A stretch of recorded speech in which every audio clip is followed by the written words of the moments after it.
राज ठाकरे उत्तम वाचक आहे. स्वतः राज ठाकरे यांच्यावर सुद्धा किंवा त्यांच्या सहकाऱ्यांवर सुद्धा ईडी सीबीआय या तपास यंत्रणांचा फास आवळलेला, त्यातून ते बाहेर पडले.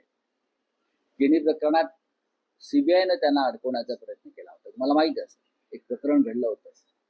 आता काही व्यवहारासंदर्भात ईडीनं त्यांना त्रास द्यायचा प्रयत्न केला, त्यांना आणि त्यांच्या सहकार्यानं.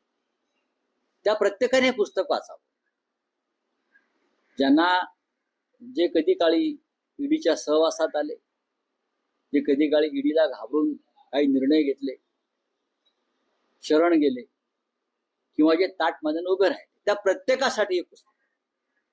साहेब, आणखी महाराष्ट्रातल्या राजकारणातला एक विषय आहे. देवेंद्र फडणवीस यांनी परवा एक्सप्रेस अड्ड्याला दिलेली मुलाखत अनेक अर्थानं जास्त, ज्यात शरद पवारांचं कौतुक होतं, उद्धव ठाकरेंवर टीका होती, वगैरे वगैरे. पण त्यातला आणखी एक असा मुद्दा आहे की त्यांनी आपल्या दोन सहकाऱ्यांच्या बाबतीतच एक विधान केलेलं आहे. हे अजित पवार आणि एकनाथ शिंदे हे संवादात कच्चे आहे असं त्यांनी म्हणतात. एनसीपी अजित पवार गटातूनही एक प्रतिक्रिया आलेली आहे की देवेंद्र फडणवीस हे 4 मध्ये 8 हे जर बोलले असते तर बरं झालं. असं कोण म्हणताय? त्यांच्या पक्षाच्या प्रवक्त्यांपैकी. बघा, असं आहे की एकनाथ शिंदे आणि देवेंद्र फडणवीस यांच्यामध्ये ज्याला तुम्ही कम्युनिकेशन गॅप म्हणतो ती तर आहेच. एकनाथ शिंदे अजित पवार यांच्यातून विस्तव जात नाही हे सगळ्यांना माहिती आहे. आता अशा परिस्थितीमध्ये एकनाथ शिंदे एका स्वतंत्र बेटावर उभे आहेत, अजित पवार दुसऱ्या टोकाला आहे आणि मिस्टर देवेंद्र फडणवीस एका ठिकाणी. तरी ती महायुती आहे. पण एकनाथ शिंदे यांचा संवाद उद्धव ठाकरेंच्या बरोबर असताना फार पक्का होता.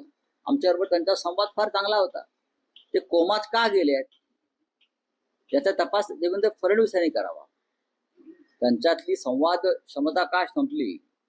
अजित पवार हे उद्धव ठाकरे यांच्या कॅबिनेटमध्ये उपमुख्यमंत्री असताना सगळ्यात उत्तम संवाद त्यांचा उद्धव ठाकरे साहेबांशी होता, असं ते उद्धव साहेबांचं म्हणणं आहे.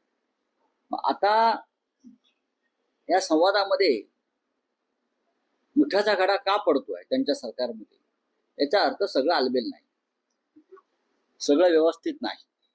जे दिसतंय ते सगळं बरोबरच आहे, किंवा एका दहशतीपोटी आहे, भीतीपोटी आहे, एकत्र राहिलेले आहेत. हे आपल्यावर कारवाई होऊ नये, ईडीची फाईल उघडू नये म्हणून सगळे एकत्र आहे, बाकी काय. सर, 2 प्रश्न. एक तर राज्यामध्ये मुद्दाबाई आणि महिलांच्या अत्याचाराची संख्या वाढलेली आहे, तरी देखील राज्य महिला आयोगावर ज्या प्रत्येक विभागावर ज्या नियुक्त्या व्हायला हव्यात महिलांच्या, महिला सदस्यांच्या, त्या झालेल्या त्याच्यामुळे प्रतिनिधी उपलब्ध नाहीत महिलांना आपलं मुद्दा मांडण्यासाठी. बातमी एक लक्षात घ्या की महिला आयोग, मग तो राज्याचा असेल किंवा राष्ट्रीय असेल, महिला आयोगाच्या अध्यक्षपदी आणि त्यांच्या सदस्यपदी नॉन पॉलिटिकल व्यक्ती असायला पाहिजे.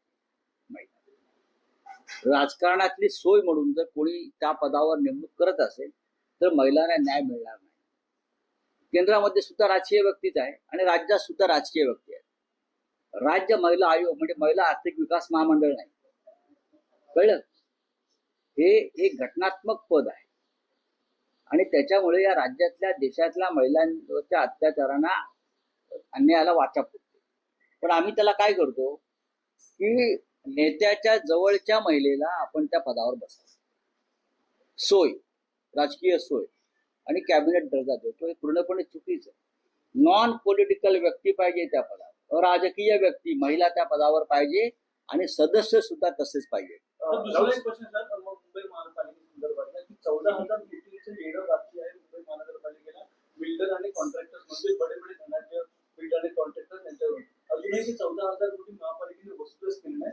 मात्र इतर जे आपल्या सामान्य लोक त्यांच्याकडून प्रत्येक 14,000 कोटीतले काही टक्के नक्कीच निवडणुकीसाठी मागच्या दाराने वसूल केले असते. हे राज्य ठेकेदारांचं आहे आणि मुंबईत ठेकेदारांचं राज्य सुरू आहे.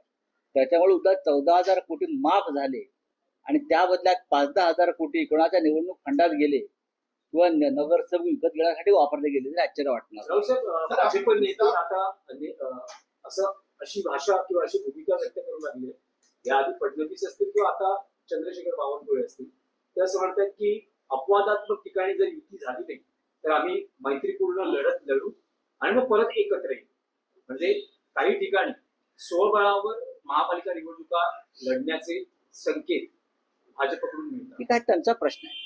त्यांनी एकत्र यावं किंवा स्वबळावर लढावा त्यांचा प्रश्न आहे. आम्ही आमच्या तयारीला लागलेलो आहोत. रावसाहेब, एक मोठा शरद पवारांच्या बाबतीतला प्रश्न आहे. आज तुम्ही विषय उपस्थित केला. आज म्हणजे शरद पवारांचं जे कौतुक देवेंद्र फडणवीस यांनी मुलाखतीत केलेलं आहे त्यावर एनसीपीतून याही प्रतिक्रिया उमटत आहेत की आभार देवेंद्रजी, म्हणूनच आम्हाला शरद पवार साहेबांचा अभिमान आहे, आम्ही शरद पवार साहेबांचे कार्यकर्ते आहोत. फडणवीसांचंही कौतुक किंवा अभिनंदन करू द्या केलं ना. एनसीपी शरद पवार गटाकडून. शरद पवार या सगळ्यांपेक्षा मोठे आहेत. देवेंद्र फडणवीस असतील, शिंदे असतील, त्यांच्या कौतुकाने काय पवार मोठे होत नाहीत. ते मोठेच आहेत. ते मोठेच आहेत. पहाड आहेत, सह्याद्री आहे असं आपण म्हटल्यावरती देवेंद्र कौतुक करतायत किंवा अजून कोणी कौतुक करत, त्याच्यामुळे त्यांचा मोठेपण किंवा त्यांची उंची वाढत नाही. ते टोलेचंग व्यक्तिमत्वच आहे. ठीक आहे.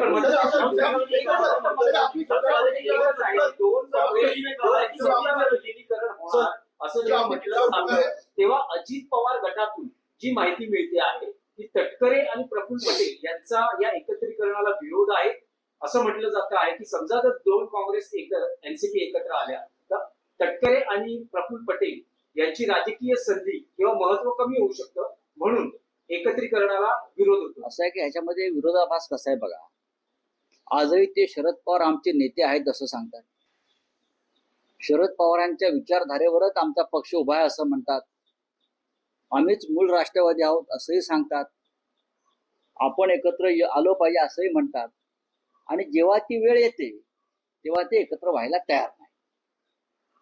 तेव्हा म्हणजेच ते आपल्याला मोदी आणि शहांच्या मुख्य दुकानाबरोबर त्यांना आपलं छोटं दुकान चालवायचं. जो तो आपापला राजकीय फायदा तोटा त्यात पाहत असतो. प्रफुल्ल पटेल हे काय महान नेते नाहीये, हे सगळ्यांना माहिती आहे.